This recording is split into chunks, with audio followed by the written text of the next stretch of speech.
This video is explaining the concepts in Chapter 5, which is all about elasticities.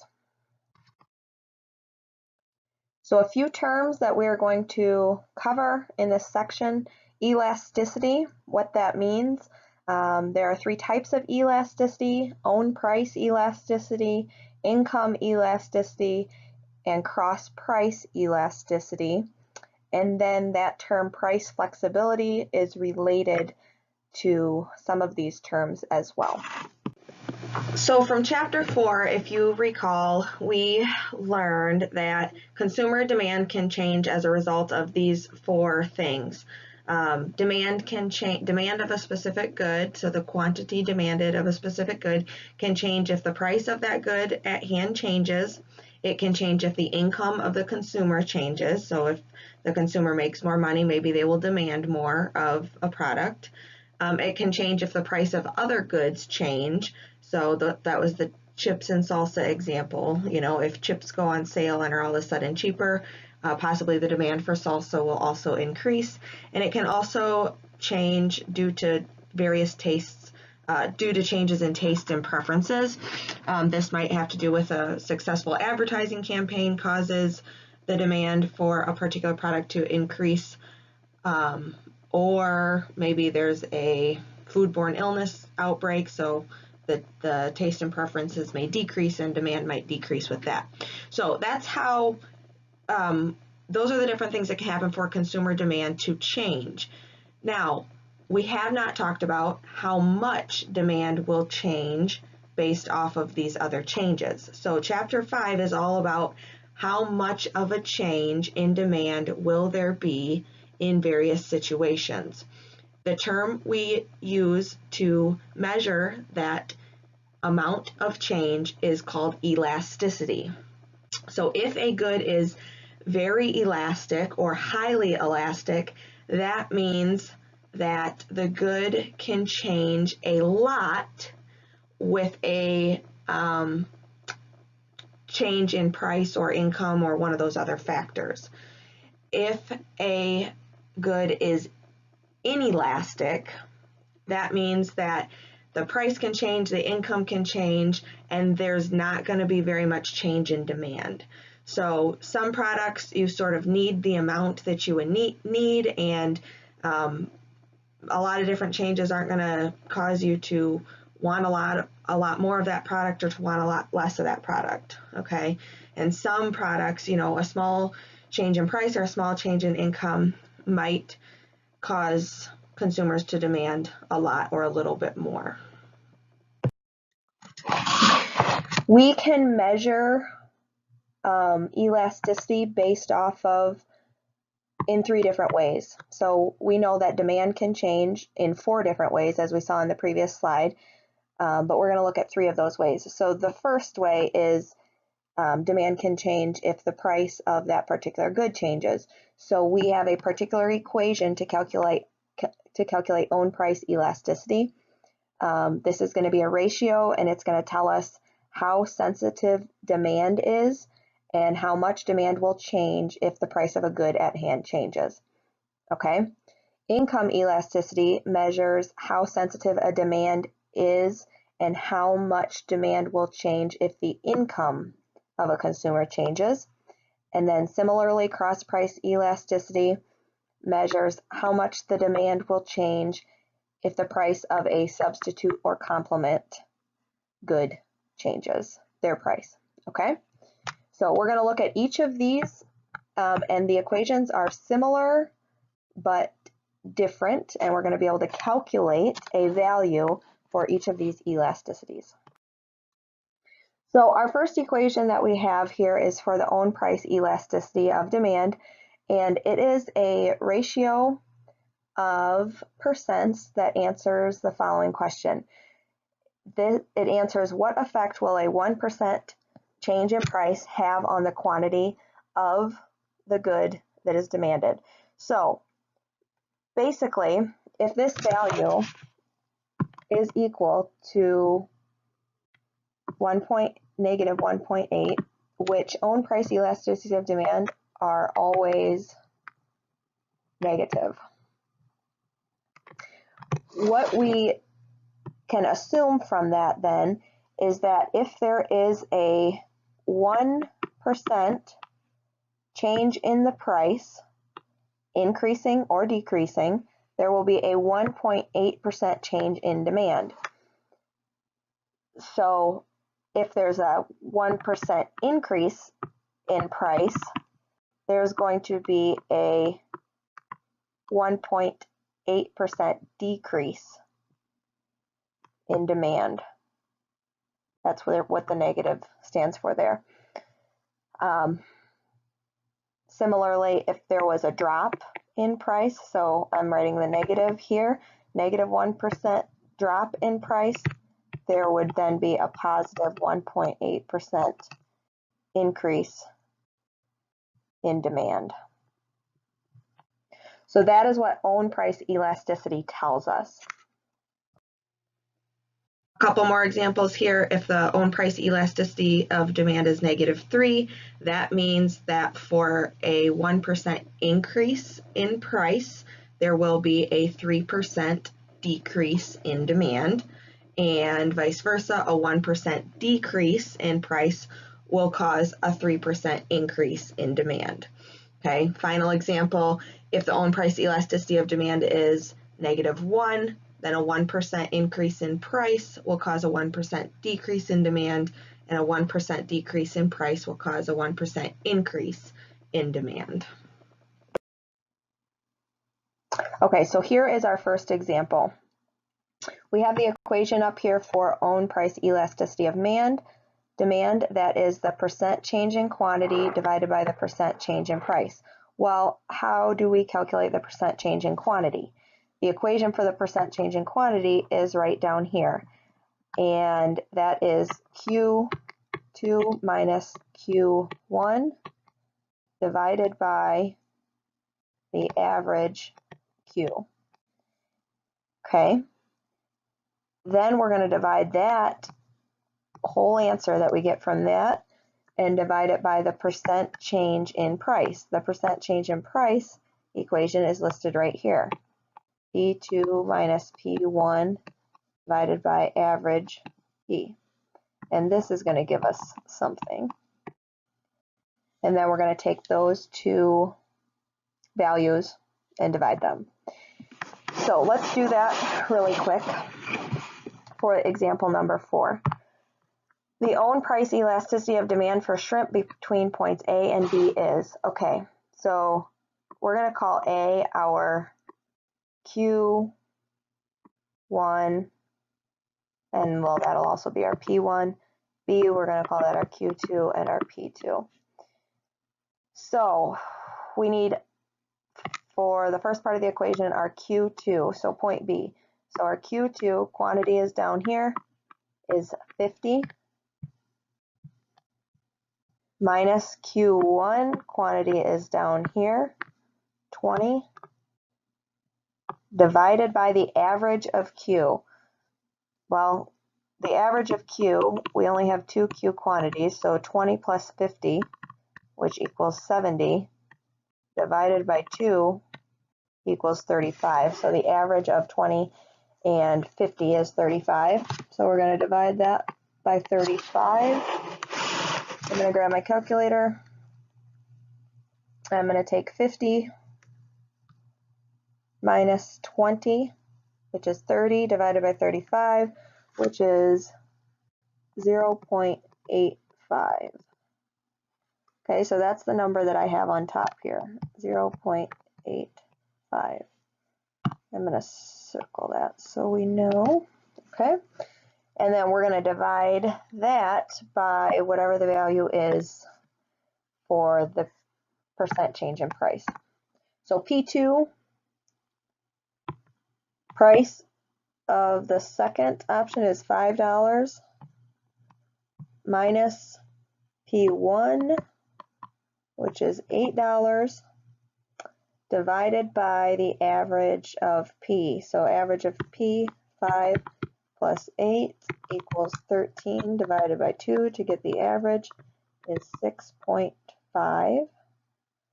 So So we're going to divide that by 6.5. So we have 5 minus 8 equals negative 3 divided by 6.5 equals negative, I gotta erase some of this, I'm sorry.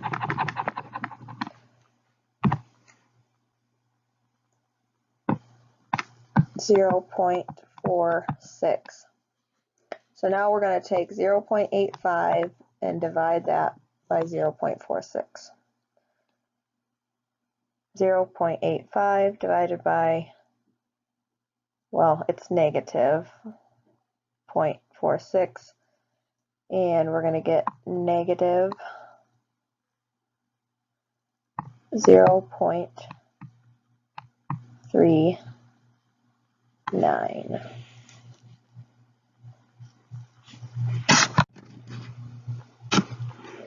That is not the right answer. I didn't type that in correctly. Okay, let me try again. I'm going to type in 0.85 divided by 0.46, and it's actually 1.8. So that matches our B answer, negative 1.8. Okay, so hopefully you guys can get that correct on the quiz.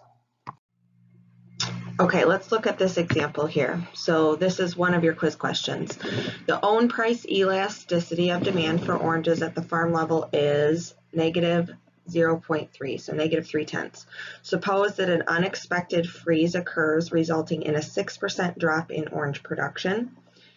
Orange prices will they rise by 20%, fall by 20%, rise by 6%, or are we unable to tell?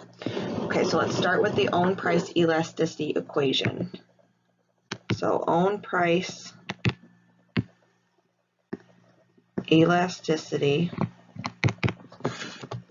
equals percent change in quantity divided by percent change in price. That's what the triangle is.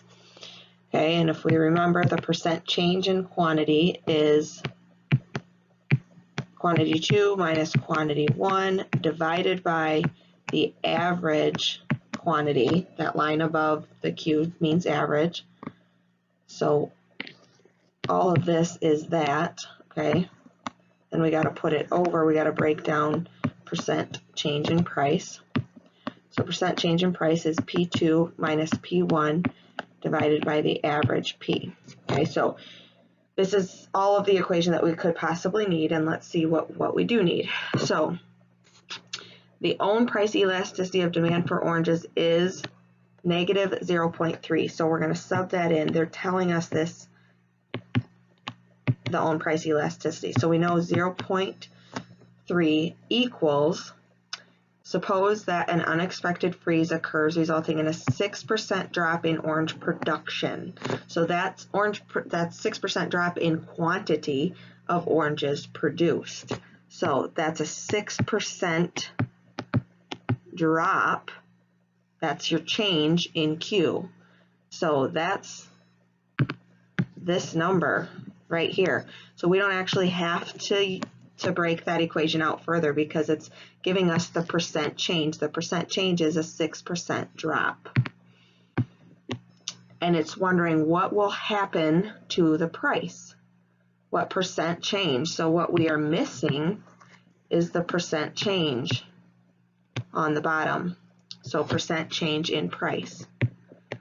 Percent, well, let me erase this. We're looking for percent change in price. This is a cross multiply and divide problem, simple algebra. So what you can do here is take negative 6 times 1 and divide it by 0.3. So I would just take negative 6% times 1, which is negative 6%.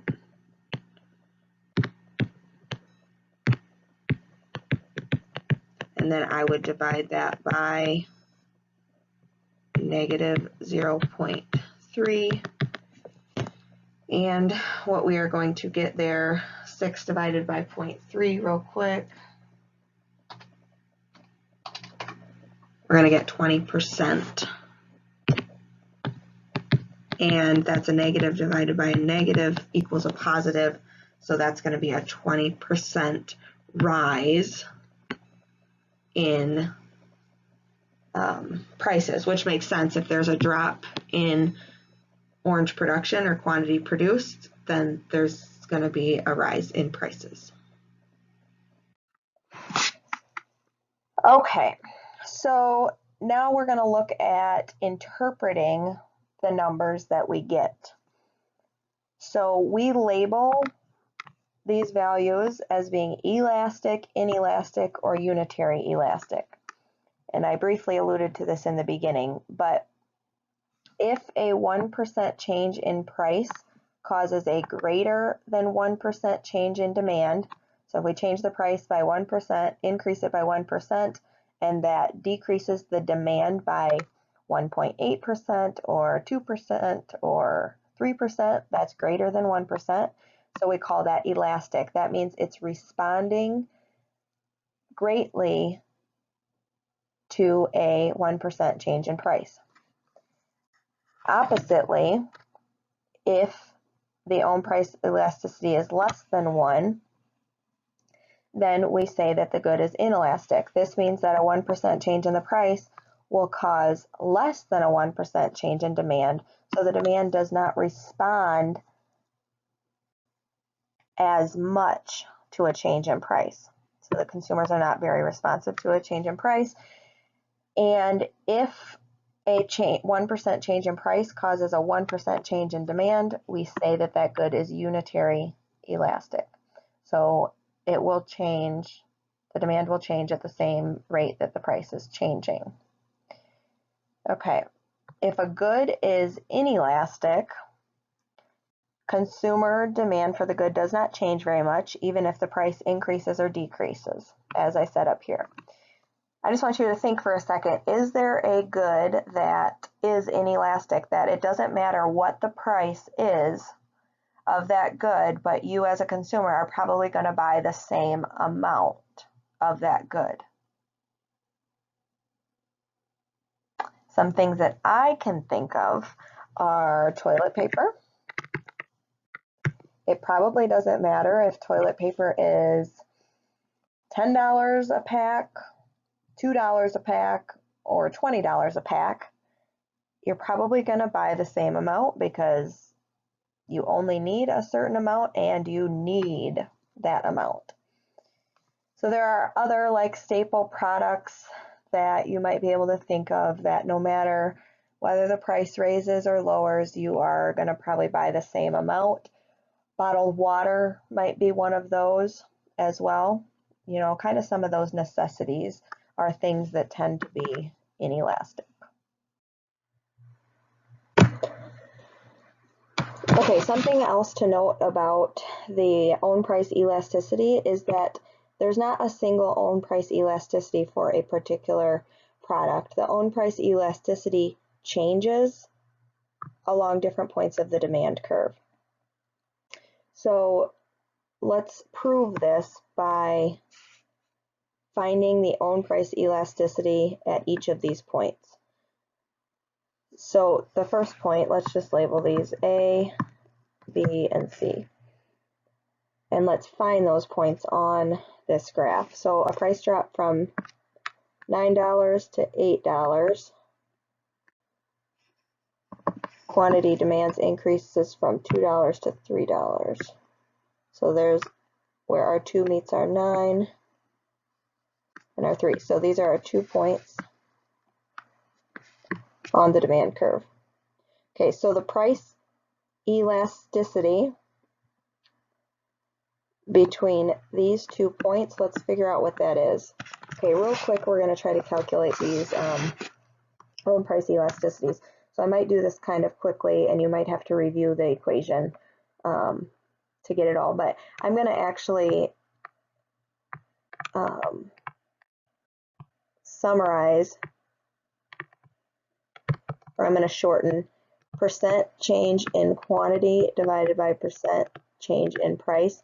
That triangle means change in, and recall that the top part of this is change in quantity divided by average quantity. That line above the Q is average, and then the bottom, change in price divided by average of price. So our change in quantity for the first one, we're going from 2 to 3. So the change is 1, because we could do 3 minus 2, that's 1.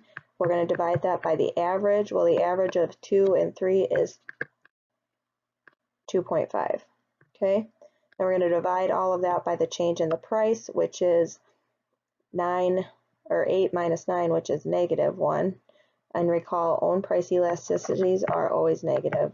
So sometimes we leave those out because they're always negative. So 1 divided by 2.5. And then on the bottom, we have 1 divided by the average of P. Well, the average of P between 8 and 9 is 8.5.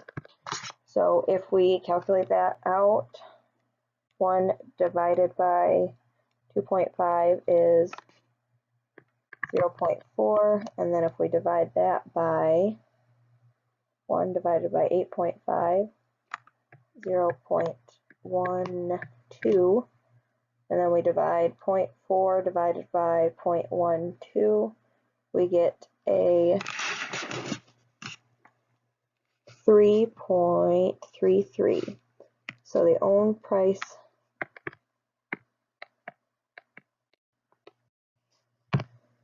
price elasticity up here is, from here to here, is 3.33. And we note, as the chart says, that it is greater than 1 at this point. So at those price and quantity points, this item is elastic because the own price elasticity is greater than 1. Okay, I'm going to erase the last part of this and we will quickly calculate the next two. So for B, the price drops from $6 to $5 and the demand increases from 5 to 6. So 6 to 5 is the change in quantity, so that's 1 divided by the average, which is 5.5, divided by change in price, which is 1 divided by the average of P, which is also 5.5. We can probably already predict what this is going to be, but we'll calculate it out just for fun. 1 divided by 5.5 equals 0.18. 1 divided by 5.5 equals 0.18. 0.18 divided by 0.18 equals 1. So at this point, where we went from $6 to $5 and from quantity of 5 to a quantity of 6, own price elasticity equals 1. So own price elasticity equals 1 where it is unitarily elastic. Okay, real quickly, let's do the last one.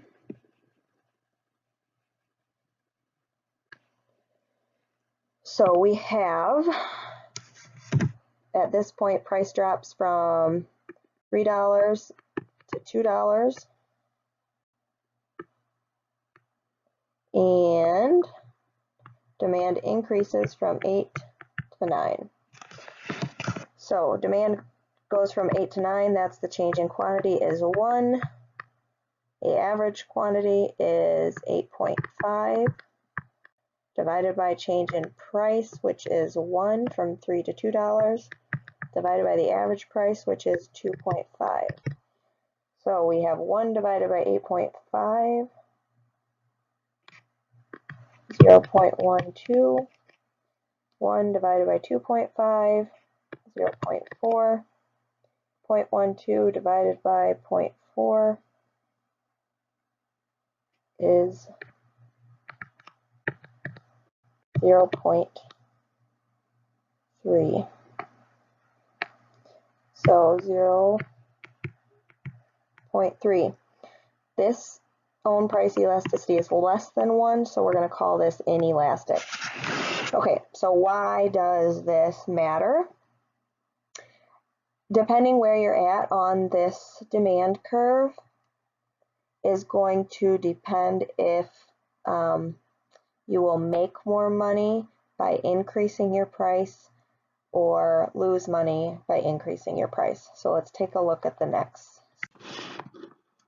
Okay, so real quick, I'm going to write in the, this was 0.3, this was 1, and we had, at this point we had 3.33. So we can see that the own price elasticity is increasing.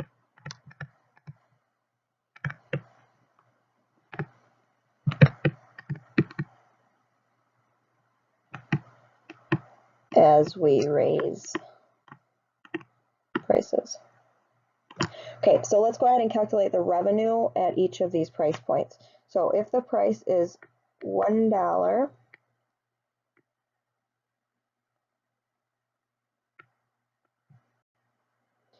our revenue, we are going to sell 10 items at $1. So our revenue is $10. Our revenue at $2 is 2 times 9, which is 18. Our revenue at $3 is 3 times 8, which is 24. Our revenue at $4 is 4 times 7, which is 28. Our revenue at $5 is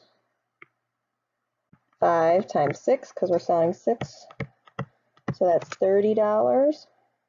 Our revenue at $6 is 6 times 5, which is $30. Revenue at 7 is 7 times 4, which is 28. At 8 is 8 times 3, which is 24. $9 is 9 times 2, which is 18. $10, 10 times 1, which is $10. 11 is 0. Okay. So what does this mean? This means that, first of all, our maximum revenue and profit occurs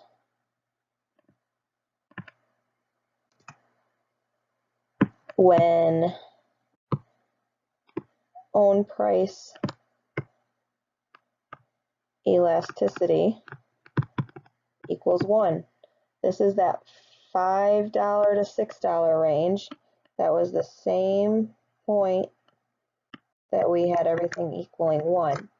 That also means that if our own price elasticity is less than 1, so here our own price elasticity is less than 1, we want to, let me actually write this down for you. This is important, you can write it down. So if own price elasticity is less than 1,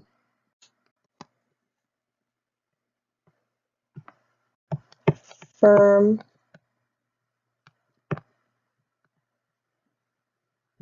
wants to raise price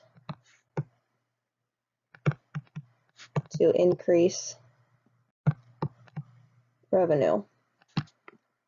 However, if own price elasticity is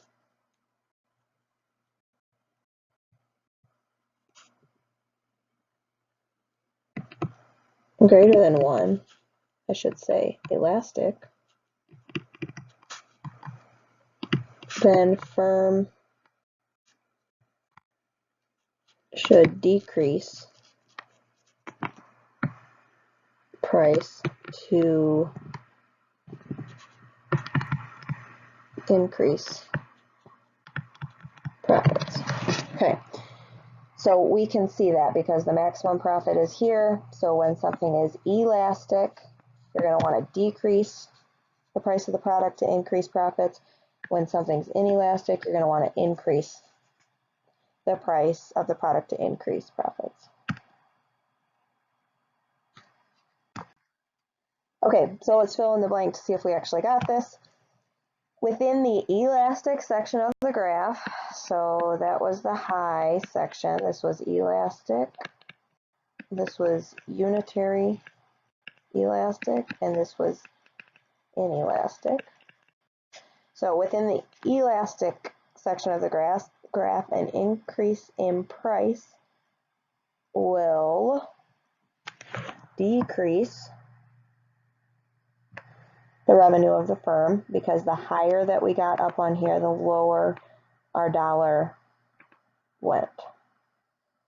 So the firm would want to decrease the price of their product because they don't want to decrease the revenue. So if an increase is going to decrease the revenue, they actually want to decrease the price so they can increase the revenue. Within the inelastic section, so that was the bottom section, an increase in price will increase the revenue of the firm. So the firm would want to increase the price of their product. Okay? When the product price decreases, own price elasticity, so remember we have our price over here. So as price is decreasing, the elasticity, so on each of these points as it's decreasing, the own price elasticity is also decreasing.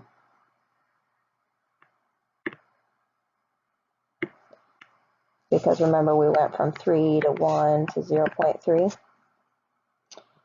And the good becomes more inelastic. Okay, we have that written there too. And then when the product price increases, own price elasticity increases. Because as we go up, that increases and the good becomes more elastic.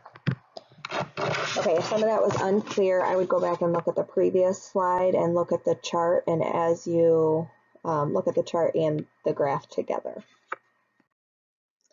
So here's an example of a problem that you'll come across in the quiz. If own price elasticity of demand is negative 1.25, so recall all of them are negative, so don't need to pay too much attention to that.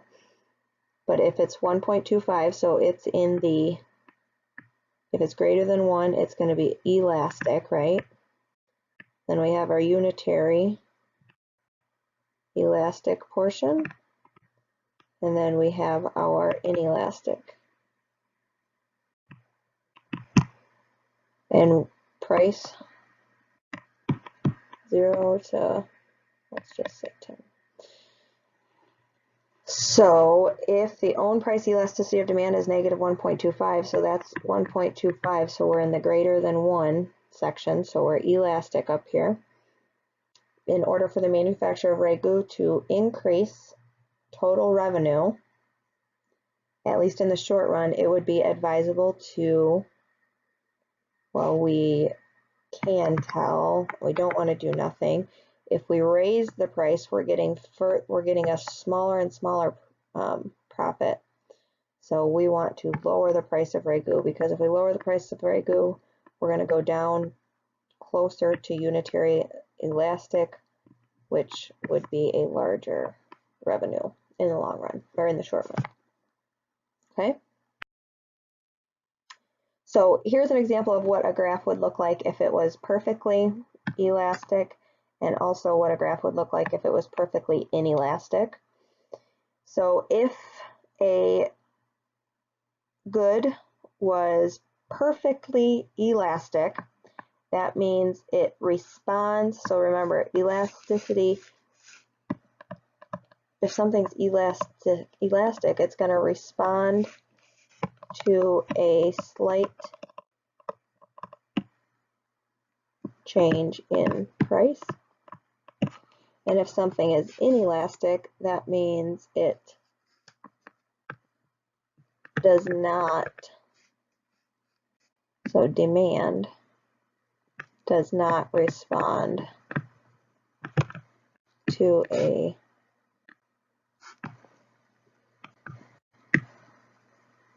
change in price.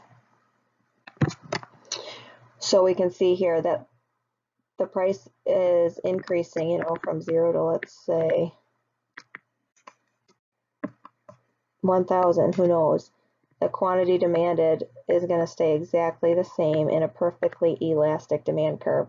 There's probably not an item out there that is perfectly inelastic, because at some point something's going to get too expensive for anybody to be able to afford. Although I would say, let's say we had to all buy water, that might be something that you would spend everything on because you can't live without it. Although you might try to find other ways to get water. But let's say the only source of water was through bottled water, you'd probably spend everything on it to have it. Okay, and then similarly, or oppositely, elastic goods respond to just a very slight change in price. So like this is actually showing, there's no change in the price, but let's just pretend we're going from like $1 to $1.01. A perfectly elastic good would change tremendously the amount of quantity that is demanded just by a very, very small change in price. Again, not very realistic, but more like a graph is going to look like that if it's elastic, and a inelastic graph is going to look like that. Okay.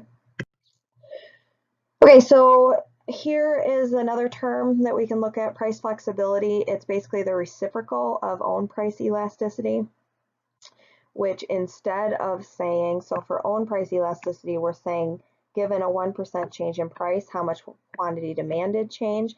For price flexibility, we're answering given a 1% change in quantity demanded, how much can price be changed? So it's the complete reciprocal opposite. So instead of, so where our own price elasticity equation is percent change in quantity divided by percent change in price, price flexibility is percent change in price divided by percent change in quantity. So if the own price elasticity of demand equals 0.2, negative 0.2, that would be all over 1, right? Then the price flexibility of demand is equal to what? Well, our percent change in quantity is negative 0.2, and then our change in price is 1, so we just flipped it. We went from negative 0.2 divided by 1 to 1 divided by negative 0.2. So I'm going to take 1 divided by 0.2 and put the negative sign in it, and that's going to be -5. Okay, so number 10, the answer is C, -5. Okay, we spent a lot of time on own price elasticity. So income, we're moving on to income elasticity. So income elasticity is the equation is somewhat similar, but we are asking and answering the question, what effect does a 1% change in income have on quantity demanded? So we have the same part of the first equation, the percent change in quantity equals change in quantity divided by average quantity. But the bottom, instead of being percent change in price, it's percent change in income. So let's go ahead and see if we can try number 5 here. So what is the income elasticity of demand for pizza between points A and B? So A is going to be our 1, B is going to be our 2. So change in quantity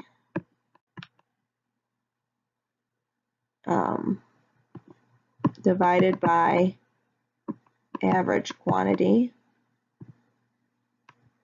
and divide that whole thing, divided by change in income, divided by average income. So our change in quantity is, we're going from 6 to 2, so 6 minus 2 is 4, and we're going to divide that by the average. So 6 plus 2 equals 8, divided by 2 equals 4, so the average of 6 and 2 is 4. 4 divided by 4 equals 1. Okay, and then we have the change in income. So we have 60 minus 40. And you can see here, 60 minus 40 is 20. So let's just write that in there. Divided by the average income. So 60 plus 40 divided by 2, that's 100 divided by 2, which is 50. So 20 divided by 50 is 0.4. Now notice this time it's not negative, okay? So we do have to pay attention to negative signs with income elasticity. So we have 1 divided by 0.4, and that is 2.5. So the answer there is C. We'll talk about what the positives and negatives mean in a bit. Right now, we're going to talk about what positives and negatives mean. Okay, so when an income elasticity is greater than 1, we say that that good is a luxury good. That's a term we haven't had yet. This means that if income increases by 1%, the demand for the good will increase by more than 1%. And same for decrease. So if the income decreases by 1%, demand for the good will decrease by more than 1%. A normal good, the income elasticity is less than 1 but greater than 0. So those are going to be your positive decimal points. So if you have a 0.5, 0.75, those are going to be normal goods. So this means that if an income increases by 1%, the demand for the good will increase by less than 1%. But this increase tells us that it is still a positive number. When income elasticity is less than 0, the good is an inferior good, which means that if income increases, demand for the good will decrease. And we kind of talked about those in chapter 4. Okay, so here's an example according to the diagram. Monterey Jack cheese is what kind of good? Well, is it a luxury, a necessity, inferior, or can't we tell? Well, we got to do the math, right? So income elasticity, we have to write out the equation, which is the percent change in quantity over the percent change in income, which is actually the change in quantity divided by average quantity divided by change in income divided by average income. So change in quantity. So let's just do a and a B or a 1 and a 2 here. Change in quantity goes from 70 to 50. So that's a difference of 20 divided by the average. Well, the average of 50 plus 70 divided by 2 is 60.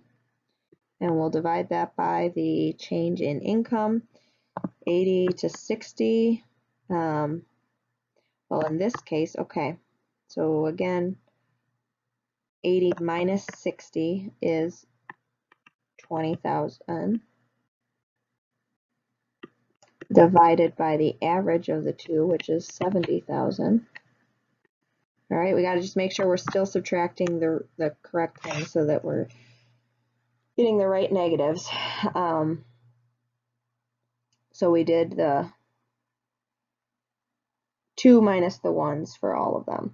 Okay, so now we can calculate this out. 20 divided by 60 is 0.33.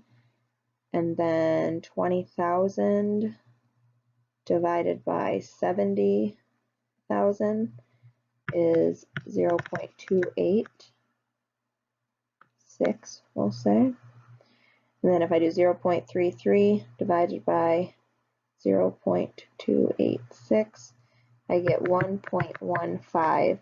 This number is greater than 1. So we know from the previous slide that this is a luxury item. The final equation that we need to look at is cross-price elasticity. Very similar to the other equations. This time, however, we are answering the question, what effect will a 1% change in price of a different good have on the demand for the good at hand? So we're looking at the equation, and it's the percent change in quantity A divided by the percent change in price B. A representing the good at hand, and B representing that different good. The different good may be a complement good, it may be a substitute good, or it may be an independent good. And if you call those definitions, well, we'll review those definitions shortly. But first, let's look at this practice problem, number 23 down here. So it says, suppose that a retailer sells 500 six-packs of Dr. Pepper per day at $3.50 per six-pack. Also, suppose that the cross-price elasticity between Dr. Pepper and Pepsi is 0.6. If the retailer lowers the price of Pepsi from $4 to $3.60 per pack, what is the percentage change in the price of Pepsi? Okay, so in order to do this one, we got to do a couple steps here. So first, we know that the cross-price elasticity is 0.6. So I'm going to actually erase this up here so that we can just plug it into this calculation. So we know that the cross-price elasticity is 0.6. So we have 0.6 equals percent change in quantity A divided by percent change in price B. So actually, what they are looking for is this value. In order to find this value, we have the equation here. Price of B2 minus price of B1 divided by average price of B. So they gave us a little bit too much information to try to confuse you, so you don't even really need the cross-price elasticity. We do need the second price for B, which it tells us here. They lowered their price from $4 to $3.60, so they did do $3.60 minus $4, and we need to do it in that order, divided by the average. Well, the average of $3.60 and $4 is, if you add them both together and divide it by 2, it's going to be $3.80. and then we can put that in our calculator. So 360 minus 4 is 0.4 divided by that 380. And that's going to equal negative 0.5. Okay.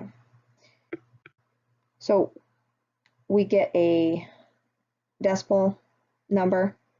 You just multiply that 100 by 100 to get the percent. So that's going to be about 10.5%, but remember the negative. So it's going to be a decrease because it's a negative. So the answer here is a 10% decrease. Okay, one more here. Assume that a retailer sells 800 six-packs of Dr. Pepper per day at a price of $3 per six-pack. You, as an economic analyst, estimate the cross-price elasticity to be 0.6. So we have cross-price elasticity equals percent change in quantity A divided by percent change in price B. 0.6 is the percent change, or is the cross-price elasticity. Retailer raises the price of Coca-Cola by 10%. How would the sales of Dr. Pepper be affected? So they raise them by 10%. Okay, 10%. We got to change that to a decimal to cross multiply and divide. So we want to know what this is going to do to quantity A. So if we take 0.6 times 0.1 and then divide that by 1, we will get